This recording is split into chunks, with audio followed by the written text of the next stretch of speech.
Hello বন্ধুরা, তোমরা সবাই কেমন আছো? আবারও চলে আসলাম আরেকটা দারুণ স্বাদের রেসিপি নিয়ে। আজকের রেসিপিটা একদম রমজান স্পেশাল ইফতার রেসিপি। তোমরা কি জানো এই রেসিপিটার নাম কি? রেসিপিটার নাম চিকেন পিৎজা কাটলেট। তাহলে শুরু করা যাক।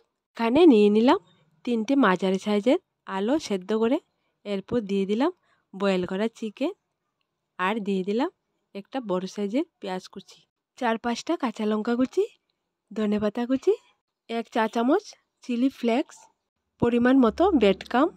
বন্ধুরা, তোমরা যদি চাও বেশি পরিমাণে এই কাটলেটগুলো তৈরি করতে, তাহলে এই উপকরণগুলো তোমরা বেশি নিতে পারো।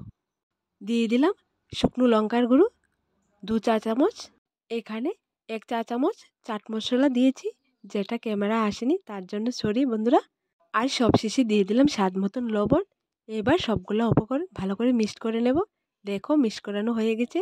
এবার এখান থেকে আমি সামান্য পরিমাণ মিশ্রণ নিয়ে প্রথমে হাত দিয়ে গোল করে নেব, তারপর চ্যাপ্টা শেপ দিয়ে দেব।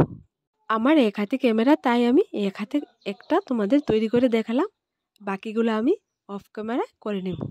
দেখো বন্ধুরা, এই চিকেন পিৎজা কাটলেটগুলো খেতে অসাধারণ স্বাদের হয়। তোমরা একবার ঘরে ট্রাই করে দেখবে।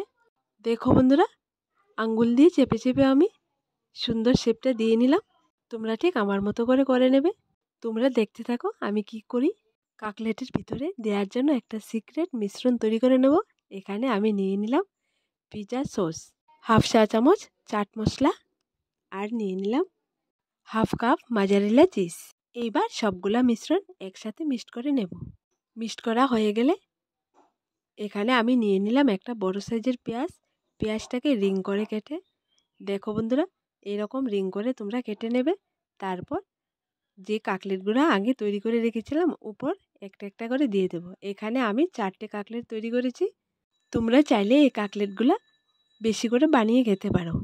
এইবার চিজ দিয়ে বানিয়ে রাখা মিশ্রণটা আমি একটা চামচ দিয়ে একটু পরিমাণ নেব, আর কাটলেটের উপর রিং পেঁয়াজটার ভেতর দিয়ে দেব। দেখো বন্ধুরা আমি কেমন করে দিয়েছি, ঠিক তোমরা ঠিক এরকম করে দিয়ে বানিয়ে নেবে। দেখেছো দেখতে কত সুন্দর হয়েছে। এইবার আরেকটু পরিমাণ আলু চিকেন মিশ্রণ নিয়ে কাটলেটের উপর দিয়ে দেব। আঙ্গুল দিয়ে চেপে চেপে সুন্দর করে বানিয়ে নিলাম। দেখো সবগুলা আমার বানানো হয়ে গেছে। এবার নিয়ে নিলাম একটা ডিম। ডিমটাকে ভালো করে ফেটিয়ে নেব। ফাটানো হয়ে গেলে একটা বানিয়ে রাখা কাটলেট নেব আর ডিমের মধ্যে ডুবিয়ে দেব। উল্টিয়ে পাল্টিয়ে 4-5 যখন ডিমের মধ্যে ডুবানো হয়ে যাবে, এবার ব্রেডক্রাম্বের মধ্যে কুট করে নেব। দেখো বন্ধুরা, ইফতারে এই রেসিপিটা তোমরা বানাতে ভুলবে না কিন্তু। তোমরা এখানে চাইলে ডিম না নিয়ে ময়দা দিয়ে ব্যাটার তৈরি করে এই কাটলেটগুলো ডুবানোর পর তারপর ব্রেডক্রাম্বে কুট করতে পারো। এখানে যদি ডিমটা নেওয়া হয় তাহলে খুব স্বাদের হয় কাটলেটগুলো। দেখো বন্ধুরা, ঠিক একই রকম করে আমি 4টা কাটলেটে প্রথমে ডিমে ডুবাবো, তারপর ব্রেডক্রাম্ব দিয়ে কুট করে নেব। দেখো সবগুলো কাটলেটে তৈরি করে নিলাম। দেখতে কতটা সুন্দর লাগছে। দেখতে যেমন সুন্দর, খেতেও দারুণ স্বাদ। এখানে আগে থেকে চুলে একটা প্যান বসিয়ে রেখেছিলাম। তেলটা গরম হওয়ার পর আমি একটা একটা করে কাটলেটগুলো দিয়ে দিলাম। এইবার চুলোর আঁচটা একদম লো মিডিয়ামে রেখে সুন্দর করে গোল্ডেন ব্রাউন কালার করে কাটলেটগুলো ভেজে নেব। তোমরা যদি একটু টাইম নিয়ে এই কাটলেটগুলো ভাজো তাহলে দেখবে একদম মুচমুচা হয়, খেতে দারুণ স্বাদ লাগে। দেখো বন্ধুরা, চিকেন পিৎজা কাটলেটগুলো ভাজা হয়ে গেছে। এবার নামিয়ে নেব।